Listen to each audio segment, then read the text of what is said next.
President Trump not giving up the fight to repeal and replace Obamacare. Instead, he has a path forward, inviting all GOP senators to lunch today to work on a brand new plan. One of those senators is Kansas GOP Senator Jerry Moran.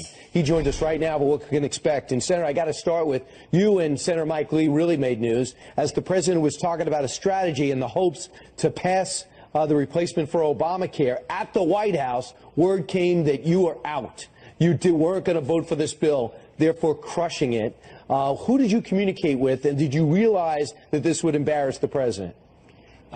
We've had a number of conversations with the White House, including the Secretary of Health and Human Services, Tom Price, but also informed the White House-led shop and the whip's office in the United States Senate of what was going to transpire that evening. So my view is that it was an opportunity to express what I had concluded, which was this bill is inadequate in its repeal of the Affordable Care Act. This bill is inadequate in the replacement of the Affordable Care Act, Obamacare, and it would not get my vote in the end. Therefore, people needed to know that up front so that we could move in a different direction than where we were going. True. However, you know the limitations because you only had 52 votes and couldn't get the 60. And you know the limitations because of the parliamentary procedures that were in. Do you feel as though leadership wasn't listening to you? Or do you feel as though you offered things and it didn't even matter? It's very difficult to find the solution. One thing that can happen in these negotiations trying to get 51 votes is it begins to shift to not what is in the bill, but how to win a senator's vote. And that generally involves money. That's not a good way for us to develop health care policy. How to improve the chances that more Americans have access to affordable health care is not to get in the position in which senators are being, what does it take in the sense of what more money can we provide to get your vote? What we need to do is have a policy that is conservative and innovative, right, that takes the points of view of a lot of folks into account, and not only repeal the Affordable Care right. Act in a more full way, but to replace it with something that will lower premiums. Because my concern is if we don't get both right, then Republicans have their stamp of approval on a lot of involvement in health care, 1/6 of the U.S. economy. I hear you, and Senator. Americans are still mad that nothing happened to help them. Right. It lends itself toward moving. Republican plan didn't work. Democrat plan didn't work. Let's try universal care, They're not which I think now. is the terrible mistake. Right. They're not happy right now, I'll tell you that. And now there's going to be a repeal opportunity, a flat repeal, which is going to take, will you vote for repeal? I will. Do you think there'll be enough votes? What do you say to the 4 at least that won't?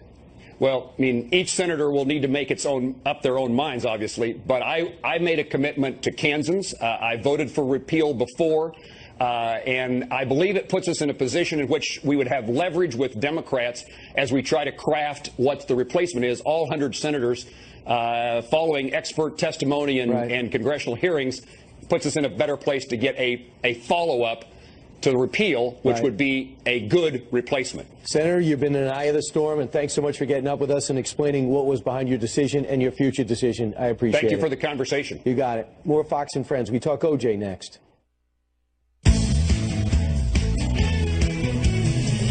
Here's some quick headlines for you. A federal judge refusing to drop an obstruction charge for the widow of the Pulse nightclub shooter.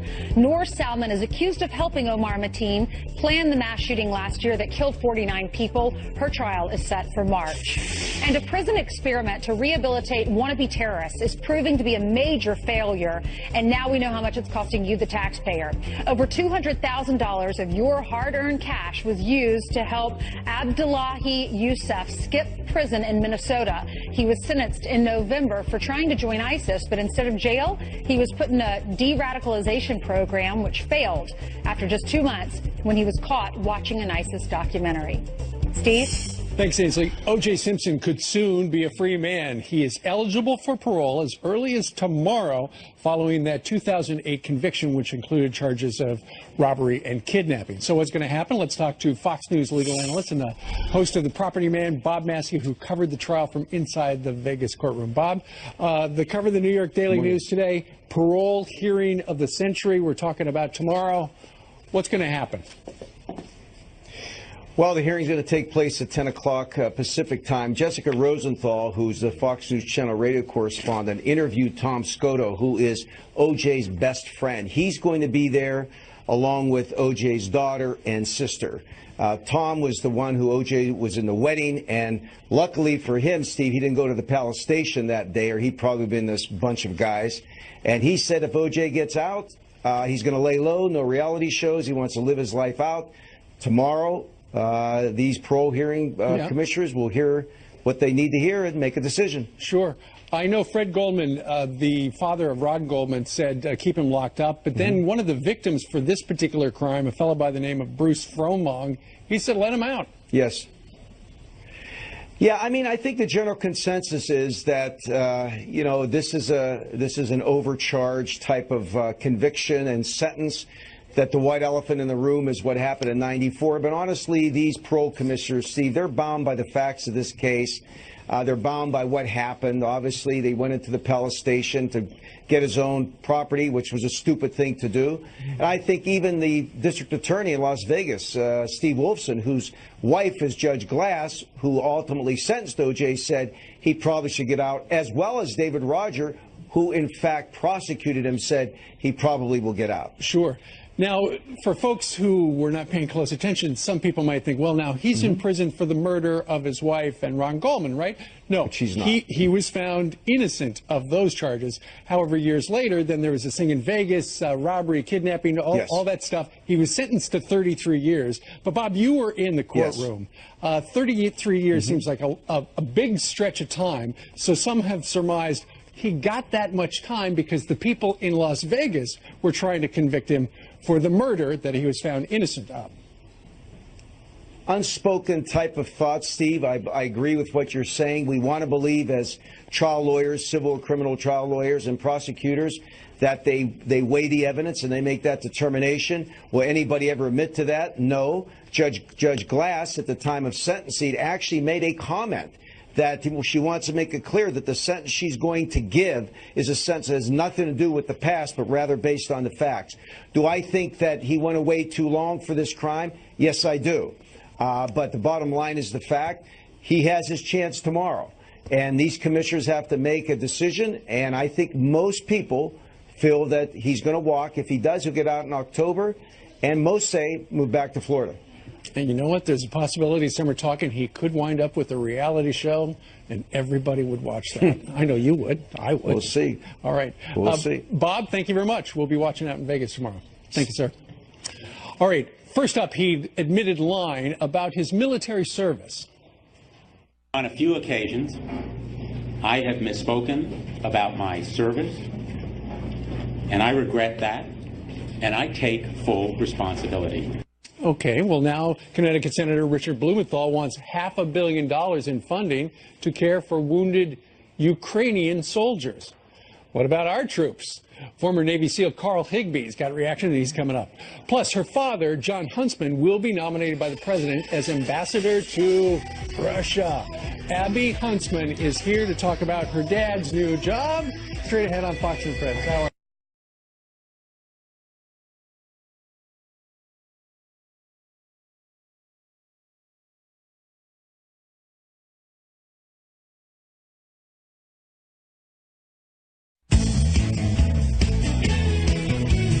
Backyard party. They said I was signing books, and they said, do you want to come over? Montgomery Gentry is playing in my backyard. And he was. Really? Yeah. In your neighborhood? Must have been a heck of a backyard. It was big. Hey, look who's here. She's on our backyard on the far right part of the couch right now, Abby Huntsman. Abby, congratulations. Your father, it has been announced, is going to be the next ambassador to the country of Russia. I know. Not an easy task at all by any means. Do we say Russia or Russia? Yeah, Russia. So he still has to get through the Senate confirmation. But look, I mean, this is a really exciting time for this country because you guys all know my dad. He's someone that loves this country. And he said from the moment he proposed to my mom, I hope you're ready for an exciting ride, because that was his goal. He said, I want to give back to this nation. And I think I went to 4 different high schools. I mean, we moved around so much. This is just part of our life. Now, did you go to school when he was an ambassador to China? Did you go to school there? I went to school in Singapore. He was ambassador there, and then I worked in Beijing when he was ambassador to China. Actually, he will be the first, if confirmed, the first ambassador to both China and to Russia, which is quite fascinating. But you know, he's someone that has served now under 5 different presidents from both parties, and he's passed that down to us. He said to my brothers who are both in the Navy, he said, "You never ask who you're serving, you stand up and you do it." Sure. You know, I love your family's story, because your grandfather, he is a self-made man, and now he's built this cancer hospital that you were highlighting last week. Amazing what he's doing in saving lives and changing lives. And then your father was governor of Utah. Now he's been an ambassador how many times? Yeah. How many countries? 3 times, yeah. This will be his third. And now look at you. You're hosting Fox and Friends on the weekend. I mean, you know, though, it is. I was talking to my dad last night on the phone about it. He said, you know, make sure you highlight all the people that are serving this country around the world that many times have to leave their family. They're not easy jobs. They never get recognized. I mean, the media today is so focused on gossip and chaos and many things that aren't even true anymore. We don't actually focus on the people that are out there doing some good things. People point to General Kelly with Homeland Security Secretary, and they say, what a perfect spot. And they go, Secretary of Defense Mattis, my goodness, so great. Even critics, Senator Schumer's of the world. But I actually believe your father belongs up there. He's in the most consequential spot, maybe outside our borders, because of what's going on with Russia, because of even the furor today about Vladimir Putin. Your dad's in place right now. He'd be dealing with this, correct? Yeah, and he has such a deep understanding of policy. You think about serving in China. I mean, there are a lot of similarities there. And I think that's what we should focus on. I mean, I do have to point out, it is frustrating when you look at social media and just the lack of respect. So many people have been supportive, but on the other side, you have a lot of people that say, how can he serve this president? And I went to bed last night thinking, what are we turning into? What kind of country do we want to live in? Do we want to live in a place where good people that are qualified to serve raise their hand and say, please let me step in and help? Or do we want to live in a country where people are behind their computers criticizing us for whatever that is? Do that. Don't do that. Absolutely. Well, we live in a country where perhaps the next ambassador to Russia was featured in Cooking with Friends. He was. I will say, though, it is a sacrifice. I mean, I get emotional about it because my family's going to move to Moscow. My parents, my little sisters. I'm going to have a baby in a few months. You know, they'll be over there through a lot of that time. But it's a sacrifice that's worth doing. Thankfully, Skype can bring you right face to face. If it's working. And he's already been through ambassador school. Don't they put you in State He's Department been school? through ambassadorial school. So next he'll go through the confirmation. So that'll be fascinating to watch because I'm sure they'll have some fun with that. Yeah, a lot of questions. Well, he has a lot of experience. He'll do just fine. All right, Thanks, Abby. Abby. Thanks, guys. We'll see you this Congratulations. weekend. And he'll be there for the World Cup. And you might too, Brian, right? That'll be great. Moscow.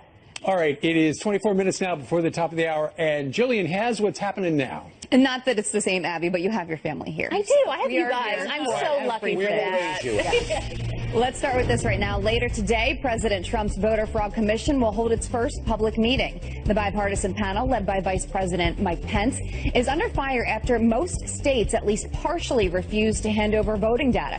Chris Kobach, the vice chair of the Presidential Commission on Election Integrity, joined us earlier. Take a listen. We're studying the issue and putting the facts on the table and letting the American people see those facts. So my first question is, what do they have to hide? Why don't they want a bipartisan commission to look at the facts of how extensive is voter fraud of this type or that type? Kobach making it clear that all the voting data requested from states is already open to the public. A family of 5 is demanding answers after it claims it was unfairly kicked off a JetBlue flight. Come with me outside the plane. We can have a discussion. I need to get back to New York. I need my kids back home. We'll did anything happen? No. Honestly, did anything physical happen? No. This is ridiculous. The New York couple getting into a heated confrontation with an airline employee after another passenger complained about their 1-year-old daughter kicking their seat. JetBlue claims physical threats were made, but the family is denying it. The airline flew them home the next day, but lost their luggage and blacklisted them. 6 Afghan girls denied twice for U.S. visas before President Trump intervened.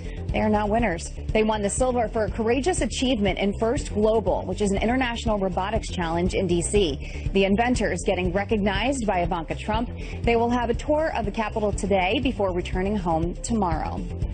And finally, we have one more story for you. New Jersey Governor Chris Christie just can't catch a break. And a souvenir for Chris Christie. Are you kidding me? Nice to see him get from the beach here to the ballpark. Christie catching a foul ball at a Mets game with his bare hands, then giving the ball away to a boy, but he was getting booed by the crowd. And as you heard the announcer even referencing his recent scandal where he lounged on a closed public beach while his state's government was shut down. But Brian, you say this is, this happens all the time where you get booed at Citi Field. Right. I mean, they like to do that. They like booing everything. They're not happy the Mets aren't winning. They were supposed to win it all. Welcome to New York. Right. They'll boo everybody. He's from New Jersey. Of course they're going to boo him. All right. Thank you very much. News time to weather time. There's JD. Weather with friends. Yes, let's take a quick look at it. It is warm across the U.S. today.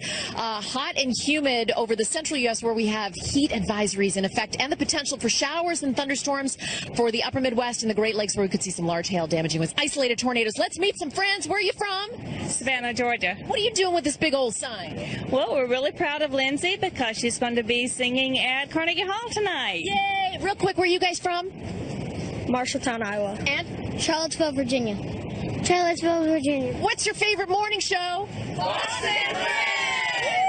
Good job, everybody. Wave! We love our friends. Come on, Brian, wave. Come on, Brian, wave. Yeah, wave. Not going to do it. Nope, not going to do it. He's not a waiver. Not a waiver.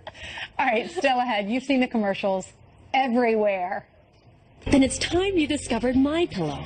Hello, I'm Mike Lindell, inventor of MyPillow. Just like you, I had problems sleeping. And those pillows are made here in the U.S. of A. by American workers. Mike Lindell says President Trump will not let American businesses down. He's going to join us live straight ahead. And we'll find out how he slept last night. Plus, he first admitted lying about his military service. Now, Senator Richard Blumenthal wants $500 million in funding to care for wounded Ukrainian soldiers. Former Navy SEAL Carl Higbee, not Ukrainian, joins us now to talk about that.